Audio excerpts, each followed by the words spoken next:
Independencia del cristianismo.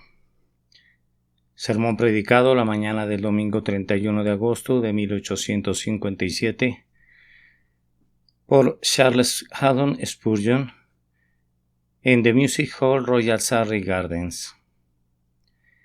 No con ejército, ni con fuerza, sino con mi espíritu, ha dicho Jehová de los ejércitos.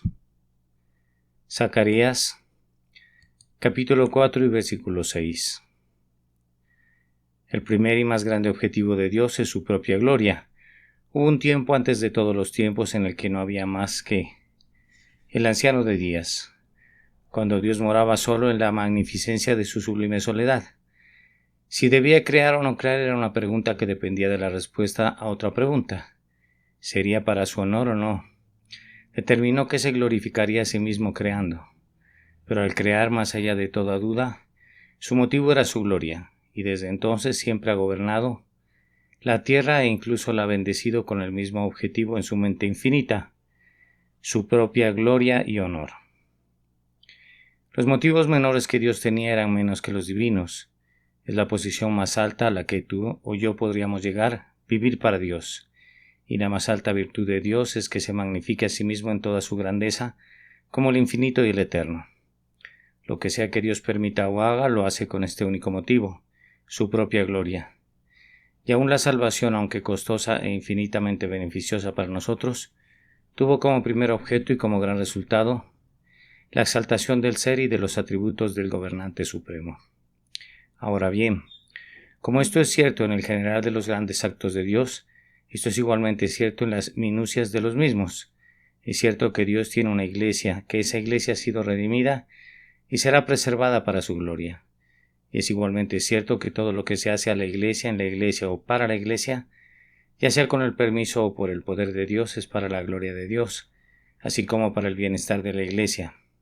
Observaréis al leer las Escrituras que siempre que Dios ha bendecido a la iglesia, se ha asegurado la gloria de la bendición, aunque hayan tenido el beneficio de ella. A veces le ha complacido redimir su pueblo con la fuerza, pero entonces Él ha usado tanto la fuerza y el poder que toda la gloria ha venido a él y solo su cabeza ha llevado la corona. Golpeó a Egipto y condujo a su pueblo con mano fuerte y brazo extendido. La gloria no fue para la vara de Moisés, sino para el poder todopoderoso que hizo la vara tan potente. Llevó a su pueblo a través del desierto y lo defendió de sus enemigos. Aún así, le enseñó al pueblo a depender de él, preservando para sí toda la gloria.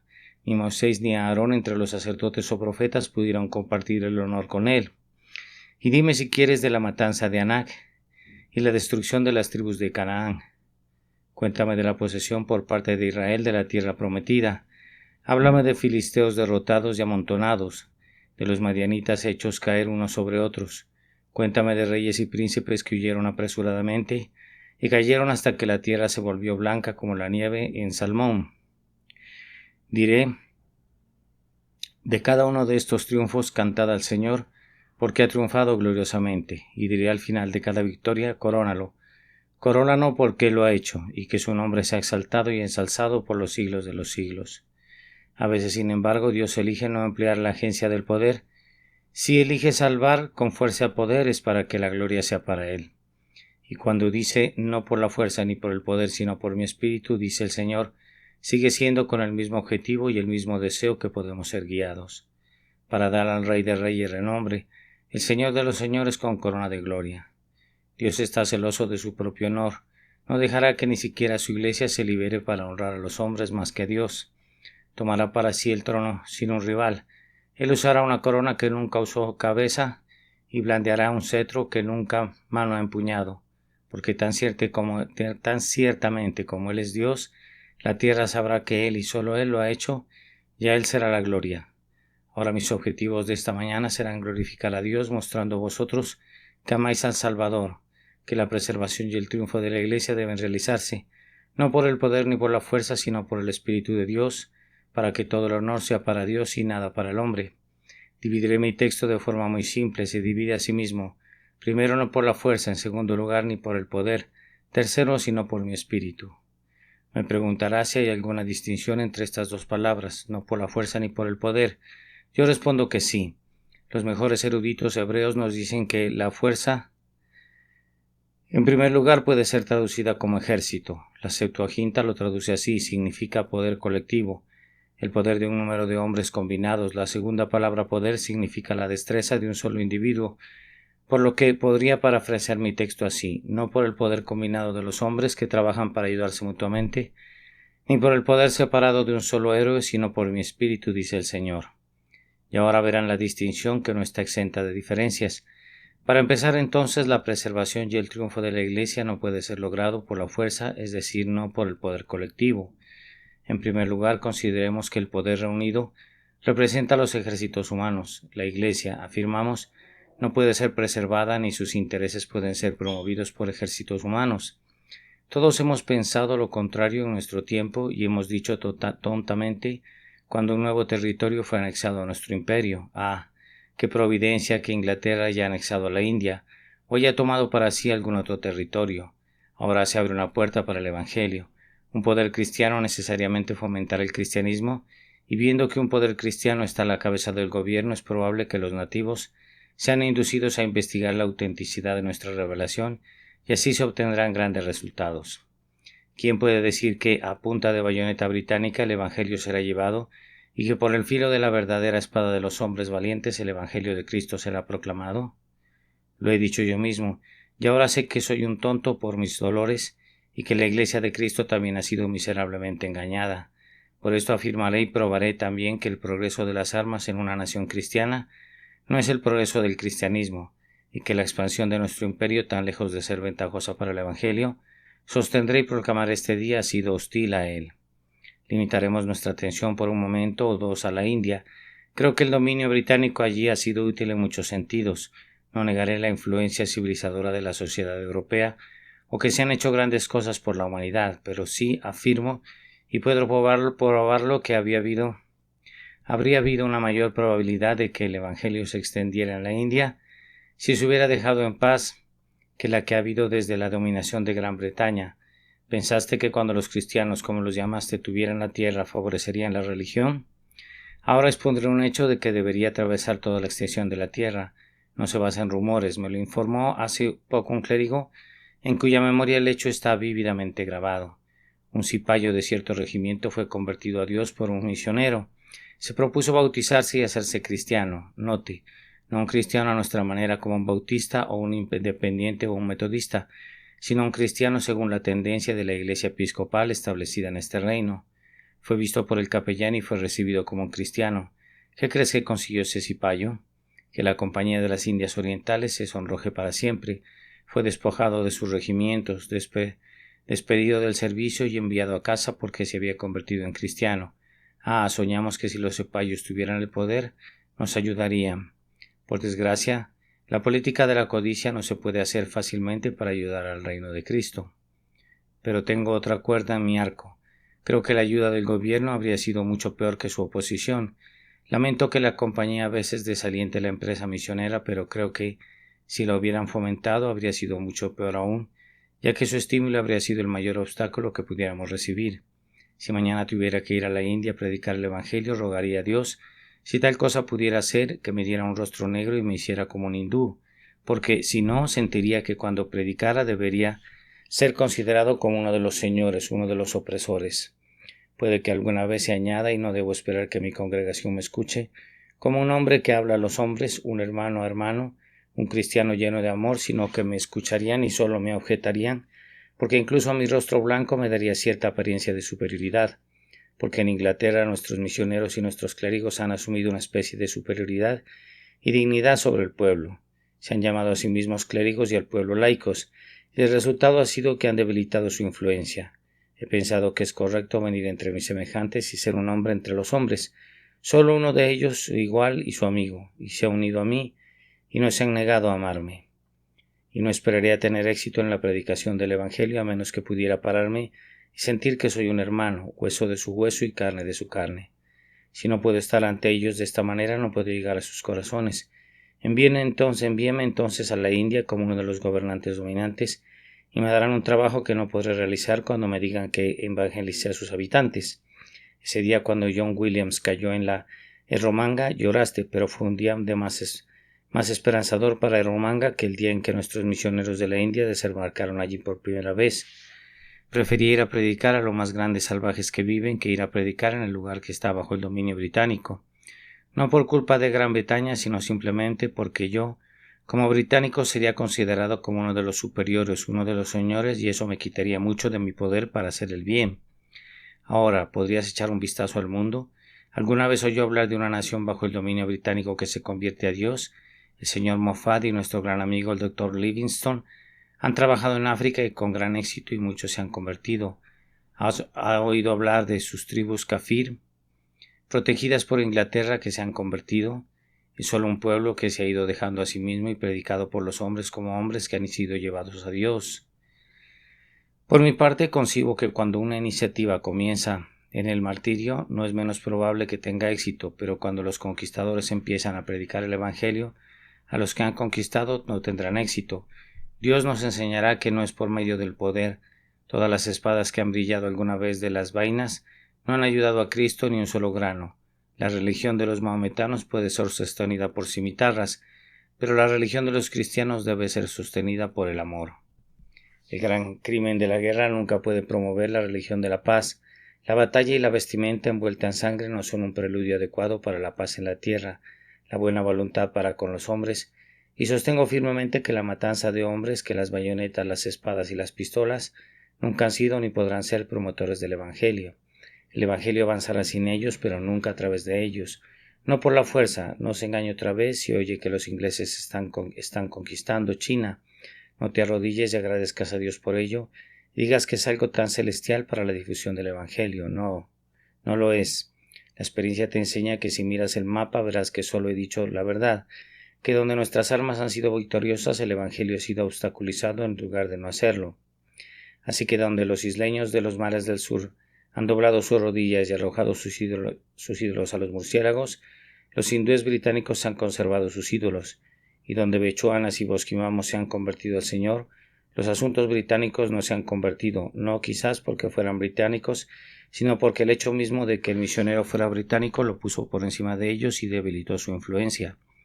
Calla tu triunfo, oh guerra, quita tus llamativos adornos y tus cortinas ensangrentadas, si crees que el cañón con la cruz sobre él está realmente santificado, y si imaginas que tu estandarte se ha convertido en sagrado, sueñas con una mentira. Dios no quiere que ayudes a su causa, no con ejército ni con fuerza, sino con mi espíritu. Ahora, entendiendo esta palabra, podría en otro sentido significar grandes corporaciones o, como decimos, denominaciones de hombres. Hoy en día la gente tiene una extraña noción en su cabeza y forman lo que llaman una denominación. Todo está mal. Nunca debió haber habido ninguna denominación porque, según las Escrituras, cada iglesia es independiente de las demás. Debería haber habido tantas iglesias separadas como opiniones separadas. Las denominaciones, que son la reunión de esas iglesias, supongo, no deberían haber existido en absoluto. Pueden hacer algo de bien, pero hacen un mundo de maldad. Ahora bien, cuando una denominación comienza, se opone mucho. Tomemos por ejemplo el metodismo. Cuán serios fueron sus primeros predicadores, cuán incansablemente trabajaron y cuán incesantemente fueron perseguidos. Sin embargo, qué cosecha de almas les dio Dios, qué gran bendición fue derramada desde la nube que comenzó en Oxford, con esos pocos jóvenes predicando el Evangelio eterno. El metodismo continúa hasta convertirse en una sociedad muy respetable. Sus ramificaciones se extienden por toda Inglaterra y tiene sociedades en todos los países, y ahora Dios me libre de decir algo en contra del metodismo. Que lo crean aquellos a quienes les gusta. No me gusta, pero si digo que ahora, cuando han llegado a lo más grande, es el momento en que menos hacen. Confesarán que el antiguo poder del metodismo ha fallado en gran medida. Ese poder que una vez pareció poner el mundo patas arriba y prenderle fuego a todas las iglesias con una luz y una vida divina, está en gran medida apagado. Las guerras y los rumores de guerras están en su campamento, hasta que con nuevas y viejas conexiones reformadas y conferenciales y una cantidad infinita de nombres, no se sabe en cuántas fraternidades pretenden dividirse. El hecho es que, justo cuando la organización comenzó a ser la más grande, Dios dijo: ahora entonces has hecho tu trabajo en gran medida. Ya no será por ti, no por el poder ni por sus fuerzas aliadas. Has dicho que tus esfuerzos cubrirán la tierra con el Evangelio. Ahora, dice Dios, te disminuiré por miles. Te quitaré de tu lista año tras año, tantos como harían fuerte otra denominación. Y aunque todavía existas, tendrás que llorar y arrepentirte con amargura por tu celo desaparecido. Es lo mismo con cualquier otra denominación. Cuando se consideraba que los bautistas éramos los más insignificantes del mundo y todo el mundo se burlaba de nosotros, hicimos mucho más bien que ahora. Había una doctrina mucho más pura y una mejor predicación que en la actualidad, pero empezamos a ser respetables y justo cuando empezamos a ser respetables empezamos a perder nuestro poder. Cada nueva capilla bautista gótica era una disminución de la simplicidad y cada nuevo lugar donde el ministro se convirtió en intelectual, como se llamaba, era solo una pérdida de poder evangélico. Hasta ahora, como denominación, estamos tan abajo como cualquier otra y necesitamos algunos de nuestros antiguos líderes de nuevo, solo para predicar la palabra con demostración y con poder, y para derrocar todos esos grandes convencionalismos que han tratado de hacer respetable a la denominación bautista. Ruego a Dios que nunca sea llamado a predicar a una congregación muy aplaudida. Sería un día triste y malvado. Ser despreciado, ser escupido, ser caricaturizado y ser burlado es el mayor honor que un ministro cristiano puede tener, y ser mimado, halagado y aplaudido por los hombres es algo pobre y bajo que no vale la pena tener. Si alguien viene aquí y dice no son una clase respetable, respondemos trabajamos para predicar a los pobres. Pero tened en cuenta que cuando una gran denominación empieza a hacerse demasiado grande, Dios le corta los cuernos y le quita la gloria hasta que el mundo diga no es por la fuerza ni por el poder. Y ahora daré una aplicación más de la palabra fuerza. Es así con una iglesia particular, tal como he estado observando. Tiemblo por la iglesia de la que soy pastor, nunca temblé por ella cuando éramos pocos, cuando éramos fervorosos en la oración y devotos en la súplica, cuando era una cosa de desprecio entrar en esa miserable capilla bautista de Park Street, cuando os despreciaban y difamaban y calumniaban. Nunca temblé por nosotros entonces.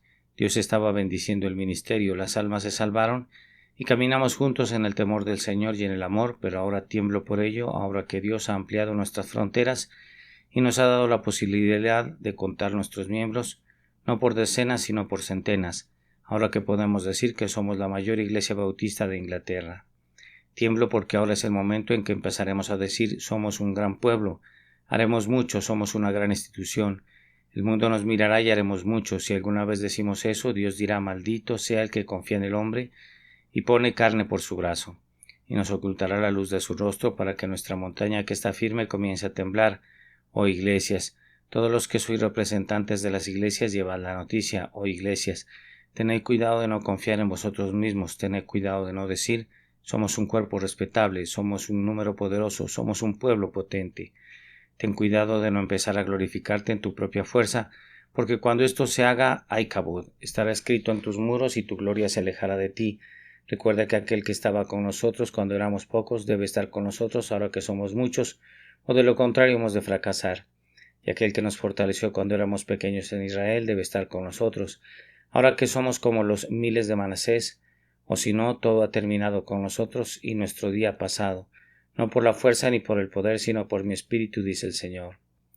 Ni por poder, es decir, la fuerza individual. Tú sabes, amado, que después de todo las obras más grandes que se han hecho, las han hecho aquellos. Los cientos no suelen hacer mucho, las empresas nunca lo hacen, son las unidades. Solo los individuos individuales que después de todo son el poder y la fuerza. Tomemos cualquier parroquia de Inglaterra donde haya una sociedad bien regulada para hacer el bien. Es una mujer joven o un hombre joven que es la vida misma. Tomemos cualquier iglesia, hay multitudes en ella, pero son dos o tres los que hacen el trabajo. Miren la Reforma. Puede que haya muchos reformadores, pero solo había un Lutero. Puede que haya muchos maestros, pero solo había un Calvino. Miren a los predicadores de la última época, los poderosos predicadores que agitaron las iglesias. Había muchos compañeros de trabajo con ellos, pero después de todo no fueron los amigos de Whitefield ni los de Wesley, sino estos mismos hombres que lo hicieron. El esfuerzo individual es, después de todo, la gran cosa. Un hombre solo puede hacer más que un hombre con 50 hombres pisándole los talones. Los comités son muy poco útiles y los organismos y las sociedades a veces pierden fuerza en lugar de ganar. Se dice que si el arca de Noé hubiera tenido que ser construida por una compañía, no habría puesto la quilla todavía y tal vez sea cierto. Apenas hay algo hecho por un grupo, casi siempre falla. Porque lo que es asunto de muchos hombres no es asunto de nadie en absoluto. Al igual que con la religión, las grandes cosas deben ser hechas por ellos. Las grandes obras de Dios deben ser realizadas por hombres solteros. Miren hacia atrás a través de la historia antigua. ¿Quién liberó a Israel de los filisteos? Fue un Sansón solitario. ¿Quién reunió al pueblo para derrotar a los madianitas? Fue un tal Gedeón que gritó: la espada del Señor y de Gedeón. ¿Quién fue el que colgó al enemigo? Fue un tal Samgar con su cabeza de buey, o fue un Elón que con su daga acabó con el tirano de su país. Hombres separados. David con sus ondas y piedras han hecho más de lo que los ejércitos podían lograr, pero dice Dios, ni siquiera por la fuerza individual se puede difundir el Evangelio. Tomemos el poder individual en diferentes sentidos. A veces podemos decir que de este tipo representa el aprendizaje. Descubrimos aquí y allá ciertos y grandes y poderosos en el aprendizaje que solo pueden tomar a un infiel, atarlo a la tabla de disección y diseccionarlo en un minuto. Son grandes doctores de la divinidad, han logrado los más altos títulos que se les pueden dar en las universidades, han leído las escrituras con detenimiento, son poderosos teólogos, podrían disputar con John Owen y podrían quitar por completo el viento de las velas de Calvino. Saben mucho, pueden escribir excelentes críticas y tienen un gran talento para las disquisiciones filosóficas, pero alguna vez escuchó en el curso de toda su vida que alguno de ellos fue bendecido por Dios para liderar de algún gran movimiento religioso. Tal vez sea así, pero lo he olvidado por completo.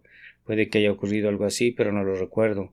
Estoy seguro de que los apóstoles del Señor Jesucristo no tenían ningún título, excepto un buen título de excelentes pescadores. Estoy seguro de eso. A través de los tiempos, Dios no ha usado a menudo hombres de gran inteligencia. No parecen ser hombres de profundo conocimiento. Por lo general han sido hombres de voluntad decidida y principios fuertes, pero no suelen tener grandes logros intelectuales. Por lo tanto, desprecio el aprendizaje. Oh no, Dios no lo quiera, cuanto más de eso mejor. Que los hombres sean tan sabios como puedan serlo y tan eruditos como puedan serlo. Pero aún así el hecho permanece y no hay nadie que pueda discutirlo, que Dios ha usado a menudo lo necio de este mundo para confundir a los sabios, para que los hombres puedan ver. No es por el poder, sino por el Espíritu, dice el Señor. Tengo el placer y la felicidad de conocer a un gran número de los más eminentes ministros de Inglaterra. He caminado y hablado con ellos y les he hablado de las cosas del reino. Si estuvieran presentes no me consideraría severo en lo que voy a decir. Muchos de aquellos a cuyos pies hemos sido preparados para sentarnos como niños pequeños, para escuchar su sabiduría, confiesan como ministros que cuando revisaron su vida sintieron que ha sido inútil. Son hombres cultos, pero dirían con Owen: renunciaría a todos mis talentos para predicar como Bunyan el calderero. Han deseado que se les conozca por algo más de haber alcanzado un profundo aprendizaje e investigación, hermanos míos. No es su culpa, ellos han trabajado bien y seriamente. No encuentro ninguna culpa en ellos. Es la supremacía de Dios la que les imprime esto y les hace sentir la fuerza de ello. Es su misma destreza intelectual la que les hace sentir así. Son incapaces de ser usados por Dios, al menos como masa, aunque los individuos puedan serlo para cualquier gran resultado en la Iglesia, porque entonces parecería que es el poder por el poder. No, dice uno. Si un hombre no es sabio, eso no significa mucho. Un hombre debe ser elocuente. Ese es otro error. No es por el poder de la elocuencia que las almas se salvan. Creo que todo hombre que predica el Evangelio en su corazón es elocuente. He usado una palabra equivocada. Quiero decir, sin embargo, que los grandes poderes oratorios rara vez son usados por Dios para un gran resultado. Ni siquiera aquí se complace Dios en dejar que se vea que es por el poder. ¿Ha oído hablar de la predicación de Whitefield? ¿Ha leído sus sermones? Si lo hizo, dirá que eran producciones bastante despreciables. No hay nada en ellos que yo pensara que pudiera acercarse a la oratoria. Fue solo la seriedad del hombre lo que lo hizo elocuente. ¿Has oído algún predicador que haya sido bendecido por Dios para mover a la multitud? Ha sido elocuente porque ha hablado con seriedad, pero en cuanto a la oratoria no ha habido nada de eso. Yo por mi parte debo evitar toda pretensión al respecto. Estoy seguro de que nunca pienso cuando vengo a este púlpito cómo voy a hablar a este pueblo de una manera grandiosa. Pienso que cuando subo aquí tengo algo que decir, lo diré. Cómo se lo diré no significa mucho para mí. Encontraré las palabras de una forma u otra, me atrevo a decir, con la ayuda de Dios. Pero sobre cualquiera de las gracias de la elocuencia o las palabras de la oratoria, estoy completamente y bastante oscuras, y no deseo imitar a nadie que haya sido maestro en eso. Creo que los hombres a los que llamamos elocuentes, ahora que están muertos, fueron ridiculizados en su día como pobres oradores torpes.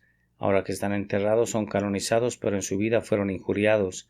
Ahora, hermanos míos, creo que Dios generalmente menospreciará las bellas y grandes composiciones, etc., para que Él pueda mostrar que no es por el poder individual, sino por su espíritu, Podría pararme aquí y señalar con el dedo en un cierto círculo alrededor de este lugar, y podría detenerme en tal capilla y decir: hay un hombre predicando allí cuyas composiciones son dignas de ser leídas por las personas más intelectuales, pero cuya capilla contiene esta mañana un centenar. Le señalaré otro de cuyos sermones podemos decir que fue el orador más impecable que hemos escuchado nunca, pero su congregación estaba casi toda dormida. Podríamos señalar a otro, del que podríamos decir que tenía la más casta simplicidad, la más extraordinaria belleza en las composiciones que entregó, pero no ha habido ni un alma que se sepa que se salve en la capilla durante años. Ahora, ¿por qué es eso? Creo que es porque Dios dice: no es por el poder, no será por el poder individual. Y diré esto, que siempre que Dios se complace en levantar a un hombre por poder individual para mover el mundo, o para hacer cualquier reforma, siempre selecciona a un hombre cuyas faltas y cuyos errores son tan flagrantes y evidentes para todos que nos vemos obligados a decir: me pregunto si el hombre debería serlo. Seguramente debe ser de Dios, no podría ser de ese hombre. No hay algunos hombres que son demasiado grandes para los designios de Dios. Su estilo es demasiado excelente. Si Dios los bendijera, el mundo lloraría, especialmente el mundo literario. Es su talento el que Dios bendice. Pero Dios, por otro lado, toma un tipo rudo, una verdadera vasija de barro, pone su tesoro en él y simplemente sacude al mundo entero. La gente grita: no vemos cómo es. No está en el hombre ciertamente. El crítico toma su pluma, la sumerge en hiel, escribe un carácter muy temible sobre el hombre. El hombre lo lee y dice: es verdad, y me alegro de ello, porque si no fuera verdad, Dios no me habría utilizado. Me alegro de mis debilidades, porque el propio poder de Cristo descansa en mí. Si no tuviera esas debilidades no se podría haber hecho tanto, pero las mismas debilidades se han asegurado contra el dicho de los hombres: fue el hombre. A menudo me he deleitado con algunos de mis oponentes. Se han burlado de todo en mí, desde la coronilla hasta la planta del pie, y he estado lleno de moretones y llagas putrefactas. Cada palabra ha sido una vulgaridad, cada acción ha sido grotesca, todo ha sido abominable y blasfemo. Y yo dije: bueno, eso es encantador, ahora eso es bueno. Y mientras algunas personas han dicho: ahora debemos defender a nuestro ministro, yo he pensado: es mejor que lo dejen en paz, es mucho mejor que así sea. Porque supongamos que es verdad, y lo es en su mayor parte, hay más gloria para Dios, porque ¿quién puede negar que la obra está hecha? Y es un gran artesano el que puede usar malas herramientas y aún así producir una fina pieza de trabajo. Y si la conversión de cientos de almas presentes, si la sobriedad de los borrachos, si la castidad de las rameras, si la salvación de los hombres que han sido maldicientes, blasfemos, ladrones y vagamundos desde su juventud no es un gran resultado, no sé qué lo es. Y si yo he sido el instrumento inmanejable, tosco e indigno que se ha empleado, bendigo a Dios, porque entonces no podéis honrarme, sino que debéis darle toda la gloria a Él, y a Él le pertenece toda la gloria. Él hará que se demuestre que no es por la fuerza ni por el poder, sino por mi espíritu, dice el Señor. Y ahora, para concluir, no quiero cansaros. Mientras que el proceso y el avance de la Iglesia no se logran con el poderío reunido de los ejércitos, las corporaciones ni las iglesias, ni por los esfuerzos separados de los individuos, ni por el poder de la enseñanza o de la elocuencia, sin embargo, ambos objetivos deben ser alcanzados por el Espíritu de Dios. Ayer, amigos míos, pensaba en el magnífico cambio que se produciría en la faz de la cristiandad si Dios derramara de repente su Espíritu como lo hizo el día de Pentecostés. Estaba entonces sentado meditando sobre este sermón y pensé: oh, si Dios derramara su Espíritu sobre mí, ¿no debería saltar de este lugar donde estoy ahora sentado y de rodillas comenzar a orar como nunca lo hice antes? ¿Y no debería ir el próximo día de reposo a una congregación en la que sintiera un solemne respeto por ellos? Cada palabra que pronuncié será como una flecha en el arco de Dios, y ellos mismos sentirían que era nada menos que la casa de Dios y la misma puerta del cielo. Miles de personas gritarían: ¿qué debo hacer para ser salvo? Y se van llevando el fuego divino hasta que toda la ciudad se encienda. Y entonces me imaginé lo que pasaría a todas las iglesias si estuvieran en la misma condición y toda la gente recibiera ese mismo espíritu. Había visto al ministro desde el lunes por la mañana hasta el sábado por la noche haciendo poco o nada, dando su conferencia semanal, asistiendo a una reunión de oración y pensando que trabajaba duro.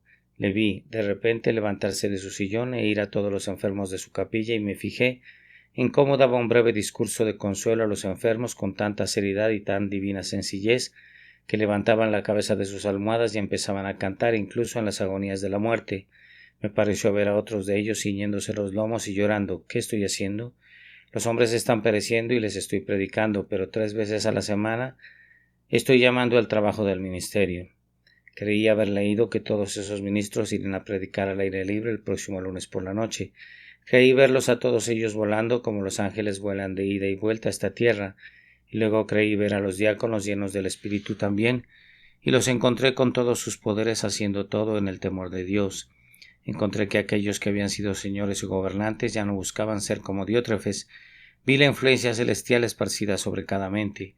Vi las sacristías demasiado pequeñas para las reuniones de oración y vi las capillas llenas. Oí a los hermanos que año tras año oraban la misma monótona oración estallar en serias palabras ardientes.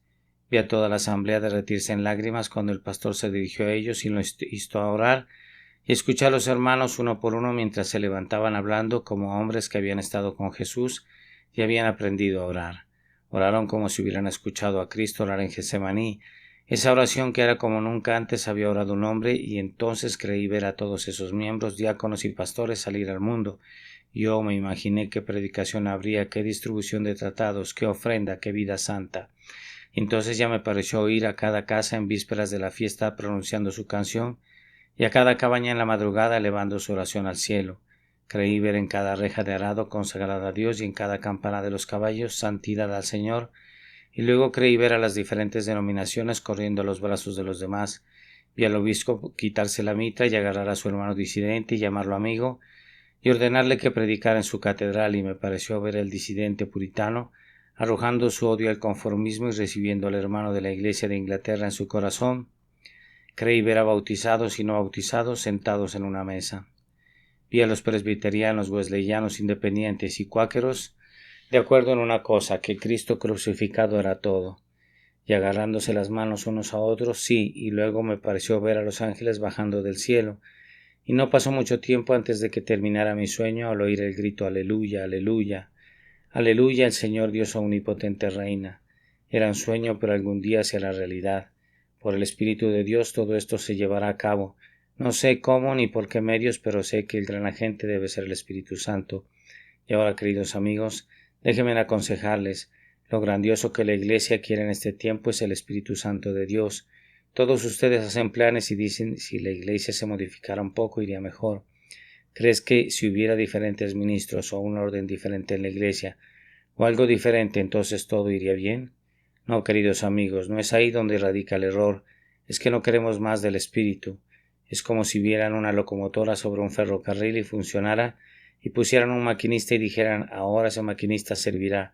Intentan otra y otra vez. Uno propone que tal o cual rueda sea modificada, pero aún así no funciona. Alguien irrumpe entonces entre los que están conversando y dice no, amigos, pero la razón por la que no se mueve es porque no hay vapor, no hay fuego, no hay agua en la caldera, por eso no se moverá.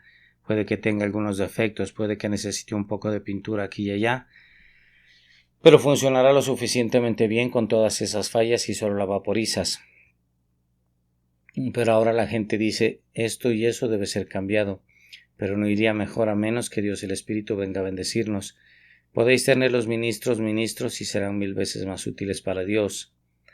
Si Dios se complace en bendecirlos, tendréis los mismos diáconos, serán 1000 veces más influyentes que ahora cuando el Espíritu se derrame sobre ellos desde lo alto.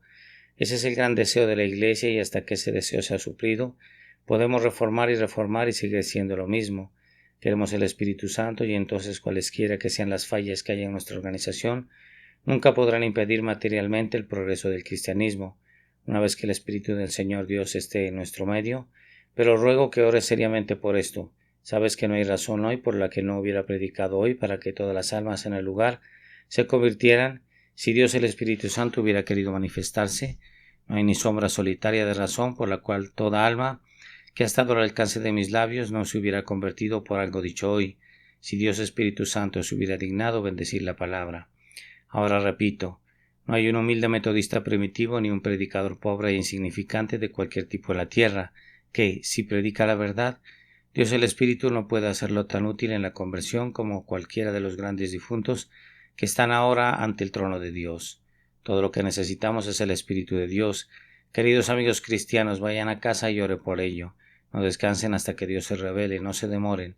Aquí estáis, no os contentéis con seguir en vuestro eterno trote. como los habéis hecho. No se contenten con la mera ronda de formalidades. Despierta, oh Sión, despierta, despierta. Vístete de fuerzas, oh Jerusalén. Levántate de tu sueño, levántate de tu letargo y clama a Dios y dile: despierta, despierta. Vístete de fuerza, oh brazo del Señor, como en los días antiguos. Entonces cuando lo haga hallarás que, aunque no es por ejército ni por el poder, es por el Espíritu de Dios. Y ahora concluyo con un breve discurso que no ocupará más que un momento.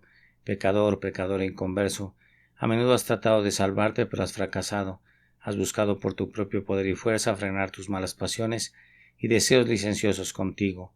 Lamento que todos tus esfuerzos hayan sido infructuosos, y te advierto que siempre será infructuoso, ya que nunca podrás salvarte por tus propios medios. Con todas las fuerzas que tienes, nunca podrás regenerar tu propia alma.